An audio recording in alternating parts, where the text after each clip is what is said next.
is the team Fernando. They are presenting to us the grading management system. Sige, you may now proceed.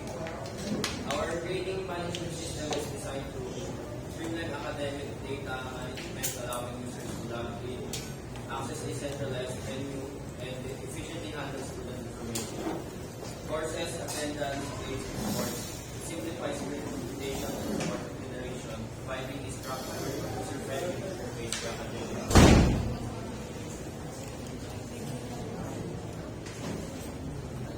Sa documentation po sa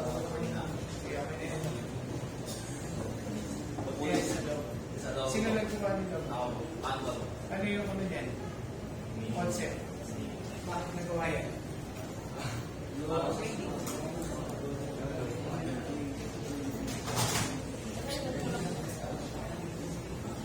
Dahil yung po nagre-represent po ng knowledge of success.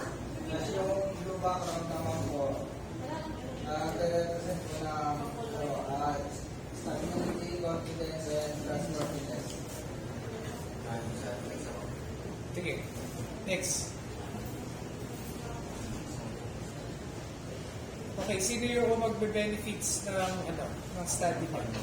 Sir, yung mga parents sa significance of study work, personally po, ang assistance and system very willing by automation searching aspect of the Bali, students, teachers, and parents. Sige. Yung parents, makikita niya yung grades ng anak niya. Ano ba? Sige. scope and limitation. Ang kaya na po Hindi naman siguro kayong mag-type, ano? Kaya, misconception na lang. Kaya yung pala. Sorry naman. Ano naman. Kasi papaliwanag sa atin ni Miss Sangilan.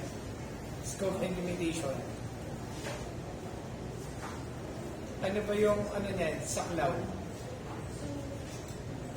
Yung system po, inaalaw niya tayo na mag-login and ma-access yung main menu. Tapos, yung ma-manage po yung academic area natin. Kung gusto po natin makita yung grades po natin, yung grades ng students, yung basic po ng parang to keep track po kung ano na po yung status or gusto po i-track ng parents Sige, okay na. Yung limitation niyan, ano yung kaya nang hindi gawin? required po siyang manual data entry. Tapos, hindi po siya user-friendly. Parang ano lang po siya pang admin pa lang. Sige, next. Pakita ng yung database design. Ito po yung sa lahat po. As an admin. Ito naman po yung sa dashboard na menu.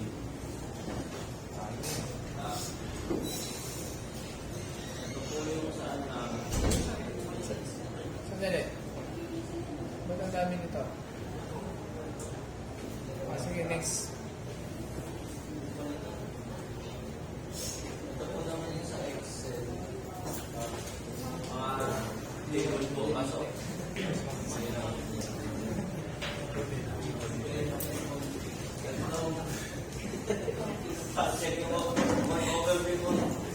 Oh, ba't natatawa? Word overview. Ha? Ito po yung word overview nung Kailan kayo nag-start na gumawa? access. Kailan kayo nagsimula? October 23. Oh, nakalagay dito 23. Oh. End nyo is November 5. Tama ba? O ngayon, ano yung mga assignment ninyo? Halimbawa, si Lising, ano bang ginawa ni Lising? Lising po, Excel, tapos Vision. Ito naman po Si, sa Word. Sa Word po. sa Word. Si Miss Sangilan, PowerPoint po sa PowerPoint sa project. Ikaw, Access. O sige, sino katuwa mo sa Access? Ikaw lang? Sige, next. O yung Ito yan. po yung sa relationship po sa Access. Ano nangyari? Tapos na ba? Tapos na ba yan? O, sige. Okay, sa access. Patingin na access niya.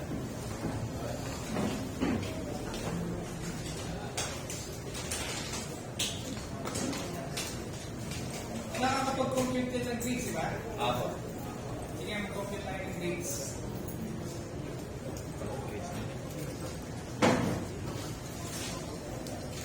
Di ba yung grades niya? Ni Marcel. Ito na kayo ng text. Wait lang sir. I-close mo na.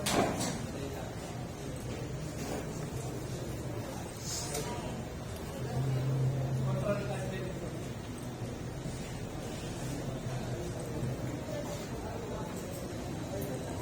Kompleto ba yung mga magkakagrupo? Kasi si Uy, makalis na si Boris. Pero ayaw mo okay.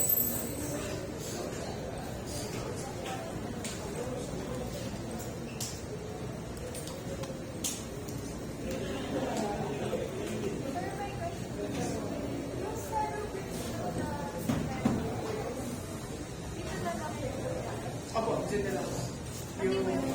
Yung mga nag-discuss, yung mga nag-fix. Sige, sila ini. Si Lising ang opoy ko dito. Ikaw ang ako na dito. Doon sa harap.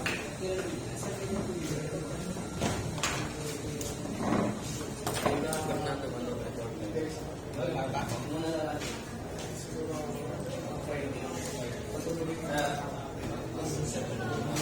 Bali sa rin hindi ko na ako nailagay sa invitation. Before hindi mo na nandito nakapasok. O, bakit hindi naka-asterisk? Opo. Di ba kung ako Makakak pala yan. Kung makakak ni Bergara yung grades niya. O, paano yun? Parehas kayo maghahakakad kayo. Ayun, yan nyo, no? Kung bagsak na agad yung security niya. Sige, kapag mali yung password, ano ang lagay pinipili? mo lang po. Hanggang po lang. Username or password is okay. Okay. Kapag tama na, welcome to FCAS. Ang meaning ng FCAS is Fernando Francis Partly at saka si ano pa ni Sunshine. Sige. Halimbawa, isa-search ko yung record ni Mr. Monta. Sige. Gusto ko malaman yung grades niya. O halimbawa, kung sino may naka-record dyan. Search mo 3. Bali sa pagkakapunod sa search, nakapasok po tayo sa student ID. Sige. Pag po siya umuha. Yes, sir. Sige po. Sige, search ka. Enter. Search. Ayan. Ayun sir, nalibat na. Ngayon, mag-view ba yung grades dyan? Yes sir, dito po sa Teams. Hindi. Dito sa wala bang i-click magalaw? Wala po, iba po separate. Sige. Okay yun. Tinignan ko record dyan. Sa environment ID po may data na dito sa students. Malika po yung students. Ano? Hindi, dapat ang nito, makikita mo na sa ganito yung grades. Diba?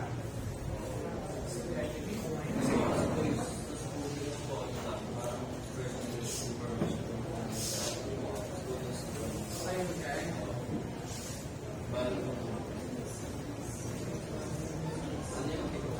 Try na natin mag-compute ng grades. May mag-compute natin si Mr. Joshua Mancero.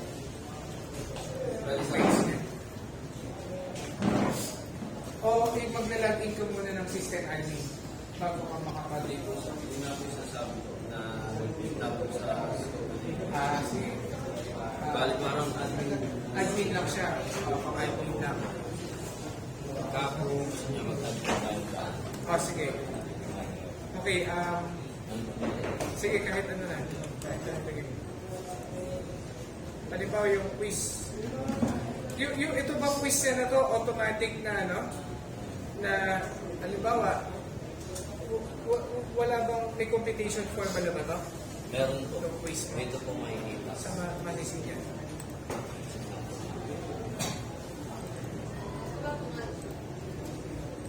Dito po. Bali na dito din po yung percent kung gano'ng kalaki po po sa Sige, balik mo doon. Ito siya kanina.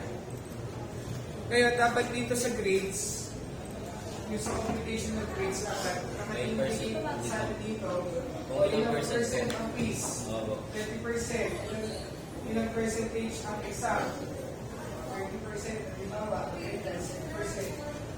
Paki-insert nyo sa dito, Aba. para alam nyo ano, saan gagamit.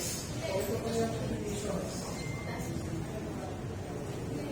Sige, ano pa? Dito sir, ano po tayo? Hindi ko pa po naayos yung sa print. Yung Nakakapag-plan ba yan? Nakakapag-generate ng report? hindi pa po. Nakapag-generate po siya dito pag ito. Pag sinave record po dito. Parang lalabas po siya dito. Kaso, hindi ko pa po gano'n. Yung ibig sabihin yung report na generate na ano? Hindi. Yung parang naka-form. Wala. Sa ano ba meron din ka na is generate? Yung sa reporting na. Naka-generate na report. Yung form. Bali sir, ito yung hindi ko pa po. Wala po mga Sige. Yeah. Kanya ba si Pedega? Ay, sa Pasato ka Saan agad. ba si Pedega? Hindi po. Ano lang. Sample lang. Halimbawa, magpapa-enroll na ako. Kasama ba yung enrollment sa inyo? Enrollments po sila. Nakala connected Wait din. lang po sa Ano to schedule? Bali, ito po yung... Ay, yung ano ako. Oo. Pare, yung mga schedule item po, may kita po dito. Bakit hindi naka-insert yung ano dyan? Yung subject? Halimbawa, Ito po, course ID. Ito Hindi. po yung babasa. hindi naka-describe kung ano ito. Kaso di ko. Kaso dapat ito, na-readable yung buong ano, description. Yung ito bang mga department mo, ano ba to? Parang Ilang- kinaya ko lang po isa. Sige. Bali, lima lang po yung nalagay ko sa Lima. Halimbawa, CECP department. O gusto kong makita lahat ng mga estudyante doon. Ay, Na mga magaganda at mga pogi. hindi po yung Wala ba yun? Pero nakikita po dito yung pag student ID. O si RT, tatanungin ko. RT. Sir, tignan nyo muna yung media time nyo dyan. Yes. Mga kibuloy.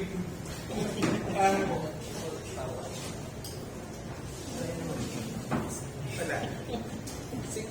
Simple. Okay, napakahalaga pag sa grading, naka-detail lahat. Halimbawa, paano i-compute ng grades. Dapat ilang quizzes ba? O tatlo, halimbawa. O.